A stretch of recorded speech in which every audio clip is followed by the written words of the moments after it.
is enough said.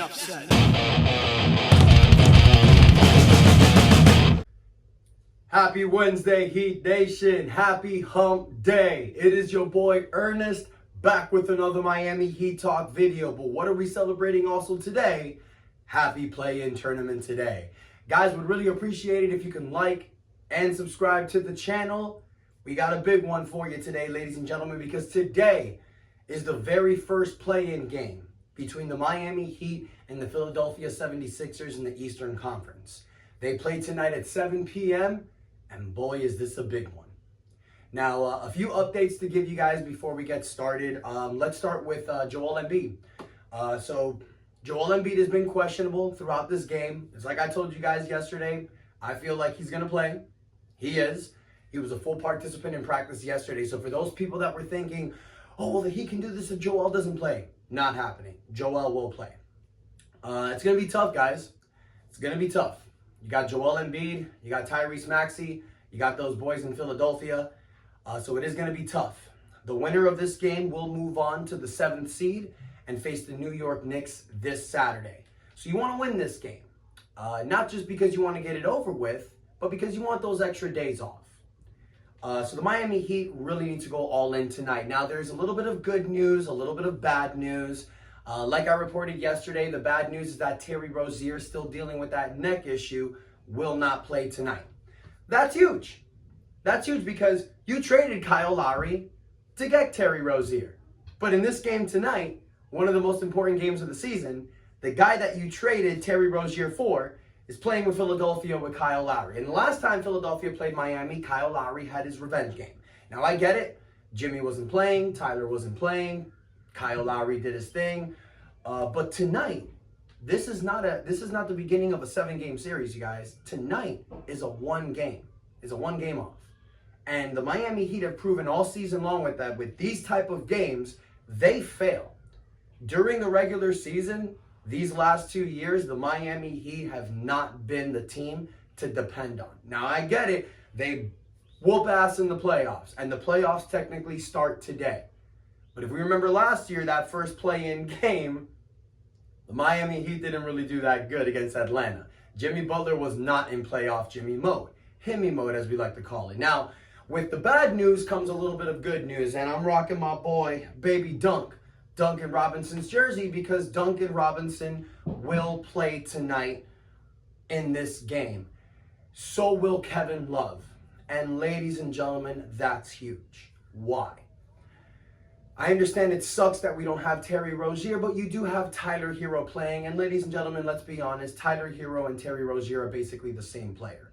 So if you have at least one of them out there, I think it's good enough. But Duncan is the only player that you have that commands respect behind the three-point line. He's a guy that you can't leave open. He's a guy that runs around and screens, similar to guys like Ray Allen and Richard Hamilton. You need to keep eyes on Duncan Robinson. So the fact that we have Duncan Robinson back tonight, ladies and gentlemen, is huge because it's going to spread the Miami Heat's offense, and we're going to have a better chance tonight to beat Philadelphia.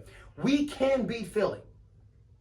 I don't want people to think that the fact that Joel Embiid is playing tonight that the Heat don't really have a chance. That's not true. I understand in the recent episode I aired in the Miami Heat Roundtable, we had our special guest Big O, and Big O was talking about that the Heat don't stand a chance tonight. I don't believe that. I understand that Philly's coming off an 8-game winning streak. I understand that Philly's a great team. Look, Philly is in the bottom tier of the Eastern Conference, but that's just because of Joel Embiid's injury. Before Joel got hurt, they were a top 3 team. So, of course, the Miami Heat, in the play-in game situation, play Philly. All you had to do was just win one more game in the regular season. That game specifically against Indiana. Had the Miami Heat won that game, we would have been the 6th or the 5th seed. 6th seed, maybe. I don't know, because we have the tiebreaker against Orlando, so we may have been 5th seed. But still, you wouldn't have been in the play-in. You would have had a better first-round matchup. And look, guys, Milwaukee doesn't have Giannis in the first round. Milwaukee's going to be in trouble against Indiana. So had you just taken the regular season a little bit more serious, you would have been in better standings. Let's be honest, guys. If the Heat took the regular season a little bit more serious, we would have been the 2nd or 3rd seed because we're only 4 games down from the 2nd seed. This is a problem that we need to address in the offseason. And that's going to get to my next topic because, you know, guys, we've talked about playoffs. We've talked about possible playoff scenarios. We've talked about possible playoff matchups. We know what's going on. We know that the Heat have either the New York Knicks or the Boston Celtics in the first round of the playoffs. Or there is a third option. The Heat may possibly lose these two play-in games and not even make the playoffs at all. I don't think that's going to happen.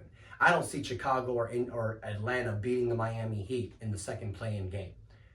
But you got to win this one tonight. You got to. You know, there's no way around it. You don't want to see Boston in the first round. And I've mentioned this in multiple videos, but I have to say it in every video because if not, you know, people aren't going to pay attention. If the Miami Heat play Boston in the first round, I'm 50% confident that the Heat can win that series. It's 50-50. Because I understand that Boston's a juggernaut. I understand that they have Drew Holiday. I understand that they have Porzingis. I understand that they have Jason Tatum and Jaylen Brown. Even though the guy that's probably going to bust our ass in that series is neither of those guys, it'll probably be Peyton Pritchard, because for some reason, the Miami Heat, whenever they play teams, they're able to bring down the stars, but guys like J.J. Barrera, Kurt Heinrich, Peyton Pritchard, T.J. McConnell, these are the guys that bust our ass. It's the weirdest thing in the world, but anyways. So if you're the Miami Heat, you don't want to see Boston because you have no momentum going into these playoffs. This season has been very bad. It's been marred by injury. So you get New York in the first round, get out of New York, because I'm confident even as a second seed that he can defeat the New York Knicks. We did it last year. I understand Jalen Brunson's playing at an MVP level. I understand they have OJ Anunoby. I understand they finally have good luck now that playoff Julius is not with them. But in a 7-game series, I'm confident that he can do it as long as we're healthy. And we're getting there. We're getting there, ladies and gentlemen. But here's the thing I want to talk to you guys about. Let's go a little bit different. Let's talk about the regular season. Because the regular season's over. So what I want to do right now, I want to throw some flowers at certain people. Because this Miami Heat season, to recap, you guys, there's nothing really to recap. It sucked. The Heat finished 10 games above 500, but we could have done a lot better. You had Tyler Hero, who only played 42 games this season. He missed half of the season with injuries. Jimmy Butler played 60 games. He missed 22 games. Duncan Robinson played 68 games. Josh Richardson played 43. Caleb Martin played 64. Kevin Love played 55.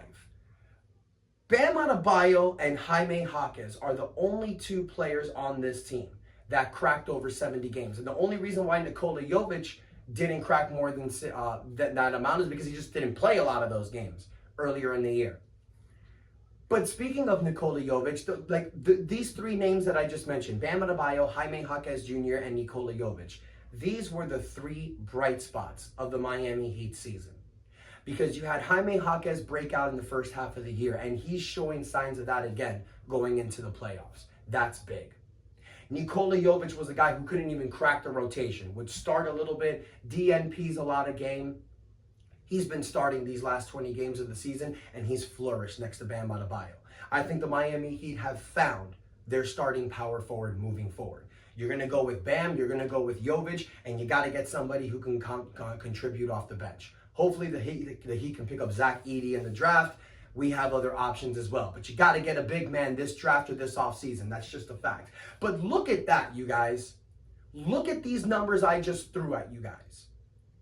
Majority of these Miami Heat players have missed at least over 15 games.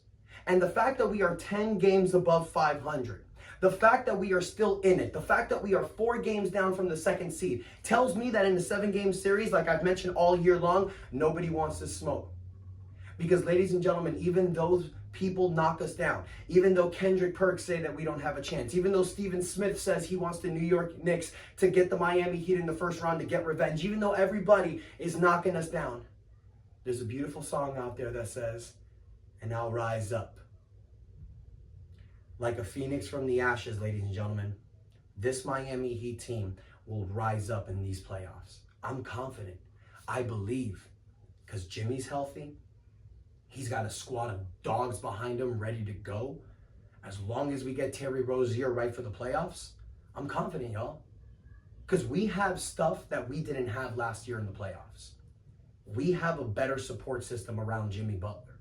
If Tyler Hero and Terry Rozier are fully healthy in the playoffs, right there, that's a better offensive helper, Jimmy. He didn't have that last season. Last year, Tyler was injured, and he had Kyle Lowry, who would be hit and miss. You got Jaime Jaquez Jr. We didn't have him last year. He's going to be able to contribute off the bench. We have Nikola Jovic, who was a bench player last year. He's going to be able to contribute this year. I get that the regular season sucked. Even though we were 10 games above 500, it still sucked. We ended the same way that we were last year. But what I'm telling you guys is, for those people that are completely counting out the Miami Heat, please keep doing that. Because last year, that's exactly what we fed on. We fed on hate. We fed on people bashing us. We fed on people not believing and saying that we couldn't do it, because every time they say they could, every time ESPN gave the Miami Heat a 3% chance in the playoffs, every time people said that the Miami Heat had no chance against New York or Milwaukee, what do? We proved them wrong. Now, I get it. That was last year. This is this year. You can't use last year as an example of this year. You can never do that. But you can use it as an example of what we can do when people don't believe in us. So Heat Nation, I want to hear from you guys. Let me know what you think about this year. Do you think that this Miami Heat team, with everything I just gave you, look at all these numbers I just hit you with, you guys, the amount of players that missed time throughout the season, and the fact that we are still this close, the fact that we have the best coach in the NBA, are you confident again in another playoff run? Or do you feel that the Miami Heat are going to get knocked out early?